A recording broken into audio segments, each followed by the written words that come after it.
गंगा शांत हो जरा. आई आता ते लहान आहेत. हे वयच आहे खेळणे, मिठाई आणि लेमन गोळ्यांचं. हे सर्व त्यांना देऊन त्यांना खुश करणं, त्यांना आपल्या मर्जीत करणं काही मोठी गोष्ट नाही आहे. अगं असं नको बोलू. हे बघ, बालपण नेहमी आईच्या बाजूने झुकतं. मला माहित आहे, बालपण चंचल असतं, लई गोष्टी भोवती ते फिरत असतं. पर गंगा, शेवटी लेकरू अंगाई ऐकण्यासाठी आई जवळच येतं. त्याला झोप आईच्या कुशीतच येते.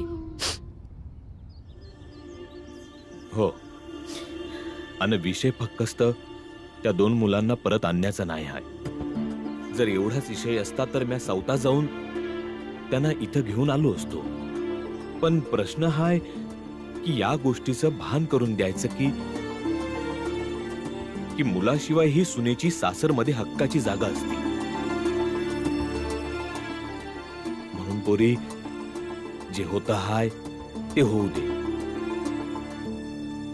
कारण या समस्येचं समाधान शोधण्यापेक्षा त्या लोकांना त्यांच्या चुकीचं भान करून देणं जास्त गरजेचं आहे. अंताई, तुझं इथं राहण्यानं आम्हाला काही बी अडचण नाही. पण मला हे माहित आहे का मी किती बी प्रयत्न केले तरी तुला हे नाही समजावू शकणार का हे घर तुझं बी आहे. गंगा, बघ बाळा, समदे जसं सांगताय तसं कर. हळूहळू समज नीट होईल. भीमराव, भीमराव,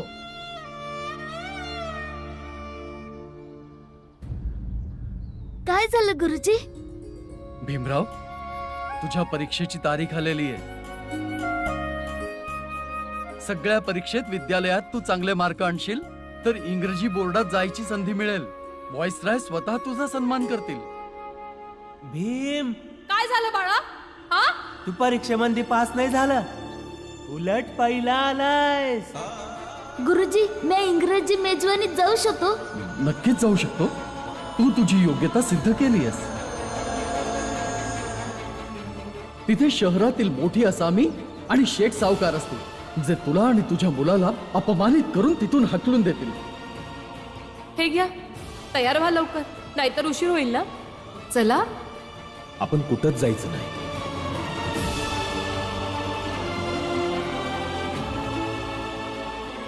पर मला पूर्ण विश्वास आहे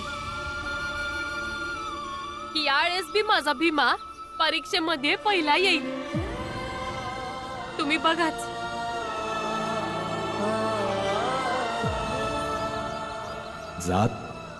जातीला जोडलेली पात्रता मध्ये झाली. आणि समद्यांनी ऐकून घ्या, जातीच्या विषयी कोणाला काय बी म्हणू दे,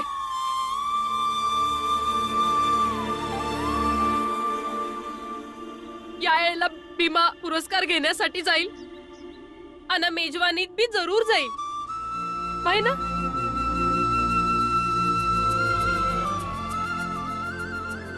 भीमबाळा, परीक्षेची तयारी कर. या वेळेला मी तुला थांबवणार नाही. आणि हा, मेजवानीत भी नक्कीच जायचं. काय भीमाबाई? गुरुजी, परीक्षा कधी आहे? 20 दिवसांनंतर. ठीक आहे, मी परीक्षेच्या तयारीसाठी लई मेहनत घेईन. जिनको जातिन पाइया गहरे पानी पैठ मैं बपूरा बूढ़न डरा रहा किनारे बैठ. वय भीम, लई मेहनत घे आणि जेव्हा तू परीक्षेत पहिला येशील तेव्हा मी पण त्या अंग्रेजी मेजवानीत येईन.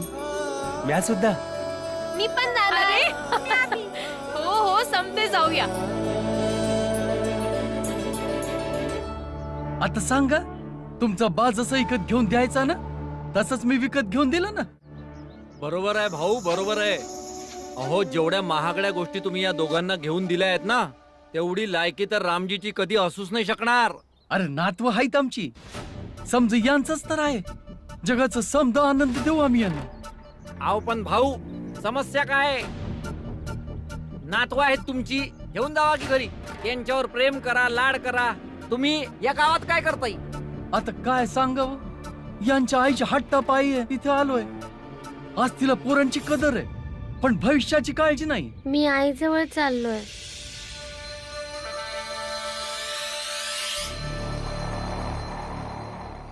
भाऊ, तुम्हाला कुठल्याही गोष्टीची गरज पडली तर सांगाल आम्हाला. बस फक्त तुमच्या मुलांना त्या बाप लेकांच्या जाळ्यात अडकू देऊ नका, बस. आई आई आई थांब थांब, काय झालं दामोदर? आई कुठे आहे मामा? बाळा, तुझी आई घरला नाही आहे. मला माहित आहे तुला त्रास होतो या, पर लेकरांना आईची उणीव होऊ दे, सांभाळू दे यासनी.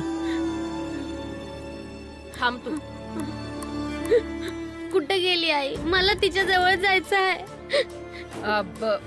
माहित नाही, ती कुठेतरी बाहेर गेलीये. पर आली ना की सांगतो आम्ही की दामोदर शोधत होता. ठीक आहे? अरे तुमच्या आईशीला अजिबात चिंता नाही आहे तुमची. कशा पायी आई आई करता? मी आहे ना तुमची आजी. नाही, मला आईजवळ जायचंय.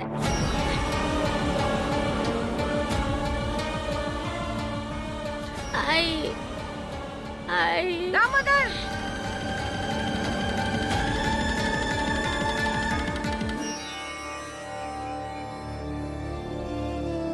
आई, माझी लेकर रडतायत ग. मला जाऊ दे त्यांच्या जवळ. गंगा, परिस्थिती समजून घ्यायचा प्रयत्न तर कर. आई आहे ना मी तुझी. हा? समजू शकते तुझा त्रास, पर आता जरा त्रास सहन करशील तर तुझ्या आणि लेकरांच्या भविष्यासाठी सोयीचं राहील. पाहतेस ना, बस थोडाच वेळ झाला लेकर तुझ्यापासून दूर आहे, किती याकूळ झाले आपल्या आईसाठी.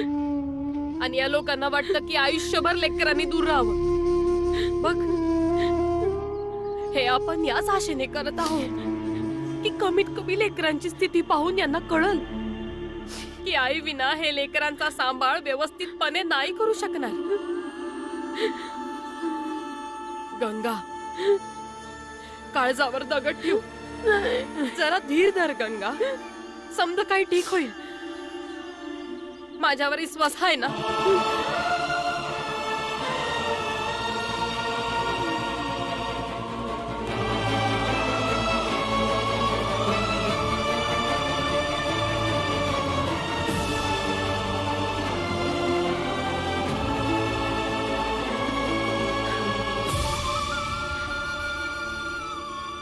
या लेकरांशिवाय माझ्याकडे काहीच नाही उरलंय आई. जेवढं आयुष्य यांनी माझ्यासोबत घालवलं, बस कधीच पेरमानं नाही राहिलं. आणि जेव्हा आमच्या मध्ये सर्व ठीक होत होत, तेव्हा हे मला सोडून गेले. आवई बाई कधी चांगली आई बनू शकली नाही ना बायको. माझा पोरगा तर नेहमीच त्रासलेला असायचा इच्छामुळं. शेवटी बिचारा थकून मुंबईला निघून गेला माझा पोरगा. आईच्याच मुळे तर प्यायला लागलेला तू. मी तर म्हणतो की तुम्ही दोघं आत्ताच्या आत्ता आमच्या बरोबर चला.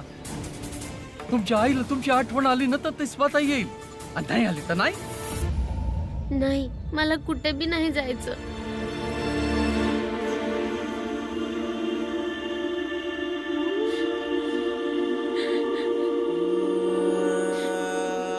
पण मी बी कधीच लेकरांना हे नाही सांगितलं की त्यांचे बाबा माझ्यासोबत भांडतात. वाटत होतं लेकरांच्या मनात बाबांविषयी आदर कमी नाही झाला पाहिजे. आणि आज हे लोक माझ्या लेकरांच्या मनात त्यांच्या आईविषयी ईश पेरतायत, त्यांना भडकवतायत. किती सपान पाहिले होते मी, सारे तुटत आहेत एका मागून एक.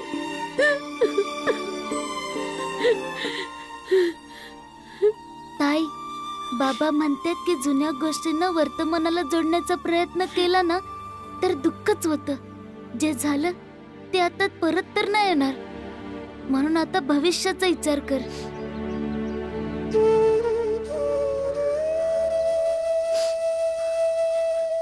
इकडे ये.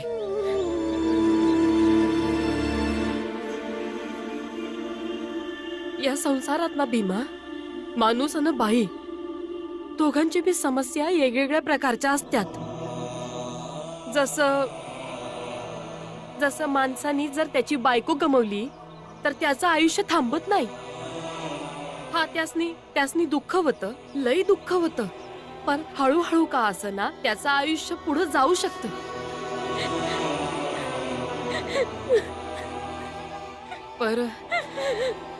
पर जेव्हा एक बाई आपला नवरा गमावते तर तिचं आयुष्य लई त्रासातून पुढे जात. आणि किती बी पुढे गेलं ना तर तिच्या मनातलं एक दुखरा कोपरा ना नेहमी साठी तिथंच अडकून राहत असत. जिथं तिनं तिच्या नवऱ्याला गमावलं होतं.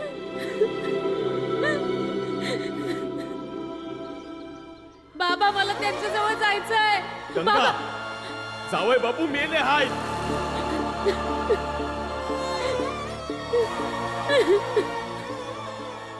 भीमा, हे म्हणणं लई सोपं आहे की जे झालं ते विसरून जा, पर करणं लई कठीण आहे. मला माफ कर आई. मी हे सर्व समजून नाही शकलो. काही नाही होत. हे समज समजण्यासाठी तू अजून लई लहान आहे. पण मला या गोष्टीचा विश्वास आहे की तुझं म्हणणं कधी बी चुकीचं नसणार. कबीरा सोई पीर है जो जाने पर पीर, जो पर पीर न जानही सो का पीर में पीर, सो का पीर में पीर. तर बाबा म्हणून पीत होते की आई त्यांच्याशी भांडत बसायची आणि आईच्या त्रासाला कंटाळून बॉम्बेला गेलेले. मग नाहीतर काय, घरात कुठच्या गोष्टीची कमी होती काय? तो माझा पोरगा मुंबईला गेला कमवायला. अगं पोरांसमोर काय सुनेच्या चाहड्या करते? गप्पा बस. नाही, खरं नाही वाटत मला हे.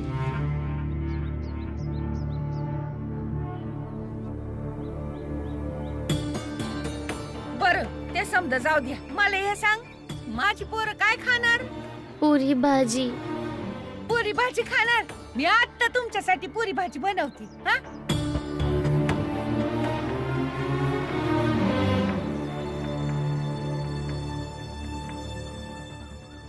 आवई बाई कधी चांगली आई बनू शकली नाही ना बायको. माझा पोरगा तर नेहमीच त्रासलेला असायचा इच्छामुळं. शेवटी बिचारा थकून मुंबईला निघून गेला माझा पोरगा. आईच्याच म्हातार प्यायला लागलेला तू.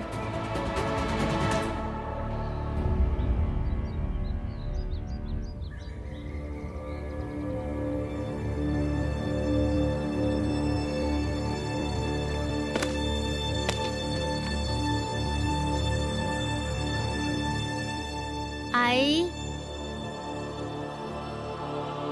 बाबा तुझ्यामुळे दारू प्यायचे. सांग की बाबा तुझ्यामुळे बॉम्बेला गेले होते. सांग की आई, बाबा तुझ्यामुळे आमच्यापासून दूर राहत होते.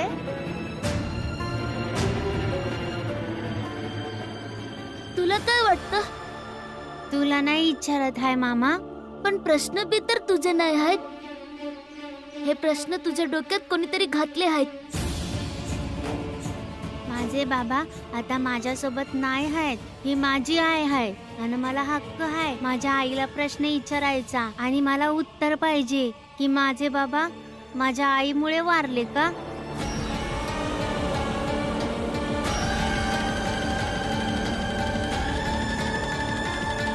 आणि मला उत्तर पाहिजे की माझे बाबा माझ्या आईच्यामुळे वारलेत.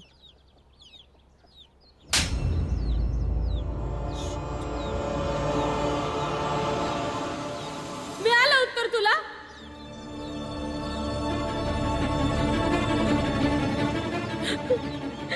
मारशील तरी बी मी विचारणार.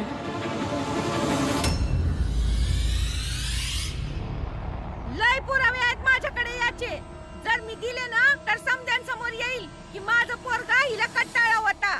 अहो तुम्ही असं पोरांसमोर नाही बोलू शकत. आणि तुम्ही ज्यांच्याबद्दल बोलताय ते आता या दुनियेत नाही आहेत की त्यांची बाजू मांडू शकतील. अरे कुठली बायको आपल्या नवऱ्याशी भांडून बाहेर जाते? माझ्या बायकोला गेली 40 वर्षात खूप मारलंय मी बरंचदा, पण बघा राहिली ना माझ्या बरोबर. कधी मला सोडून माहेरी तर गेली नाही ना. पण तुमची पोरगी पळून माहेरी यायची, इथं येत असे पण परतून सासरी येत नसे. याच भांडाभांडीमुळे तो दारू पिऊ लागला होता. हो हो, हे समजा वाईट माझ्याचमुळे झालंय ना. गंगा, अगं वाईटच नाही, सीमा पार केली होती तू. अगं तुझ्या आई बापाने दागदागिने दिले नव्हते, समजा काही माझ्या पोरानं आणून दिलं होतं. आणि जेव्हा गरज पडली तेव्हा तू द्यायला नकार दिला. अगं हावरी झाली होतीस तू, हावरी. हो, सुटलं होतं मला लालूस. तुमचा पोरगा जगला पाहिजे म्हणून, रोज रोज दारू पिऊन मरायला नको म्हणून. मागितले होते दागिने ऐकण्यासाठी, नाही दिले, कारण जास्त जगायला पाहिजे होतं म्हणून. अगं ही समधी तर कारण आहेत. दारूच पित होता ना, हळूहळू सोडली असती त्यानं, पण नाही. अगं तुला तर त्याला बोटावर नाचवायचं होतं ना, पण त्यानं तसं केलं नाही. आणि शेवटी निघून गेला मुंबईला आणि मेला माझा पोरगा. अगं खाऊन टाकलंस माझ्या पोराला. गंगा, खाऊन टाकलं तुमच्या पोराला. ऐकलं तुम्ही दोघांनी? खाऊन टाकलं तुमच्या आईने तुमच्या बापाला. तुम्ही बी तुमच्या आजी आजोबाजवळ राहा, नाहीतर तुम्हाला बी खाऊन टाकलं. जा इथून. गंगा, गंगा, जा. गंगा काय करतायस? सांभाळ स्वतःला. अरे कसली बाई आई, देवा आम्हालाच बोलतीये आणि वरून नातवांना मारती. माझ्या पोराला खाल्लं. अगं कायची हाय लागल तुला.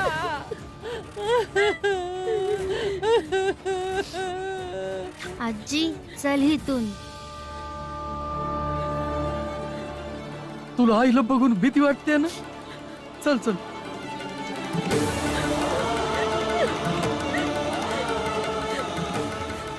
तुझं कधी बी भलं होणार नाही. माझ्या नातवानं मारते. खाल्लं तुमच्या पोराला मी. दिवसा तुमच्या नातवाला नाही बोलती. येऊ नका परत इकडे कधीच.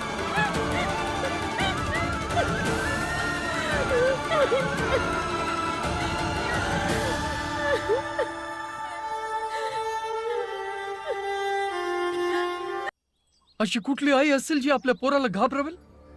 आजी आजोबा, आम्हाला नाही राहायचं आई जवळ, आम्हाला आमच्या घरी जायचंय.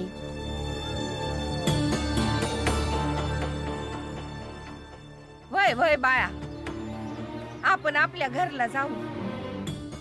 पर दामोदरला काय वाटतं ते बी विचारणं गरजेचं आहे ना. आम्ही दामोदरला नाही सांगणार की आईला सोडून आमच्या बरोबर चाले. तो जेव्हा स्वतःच्या मर्जीनं जायला तयार होईल ना, तेव्हा आम्ही समजे घरी जाऊ.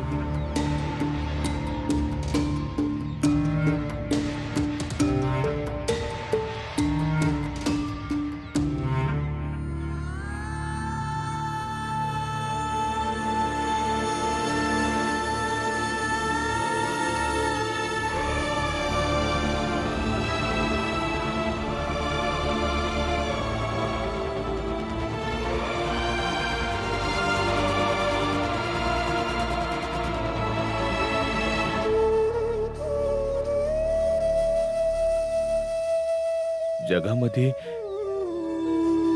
कुठला बी बाप असा नको असू दे ज्याच्या समोर आपल्या पोरीचं आयुष्य असं उद्ध्वस्त होत आहे.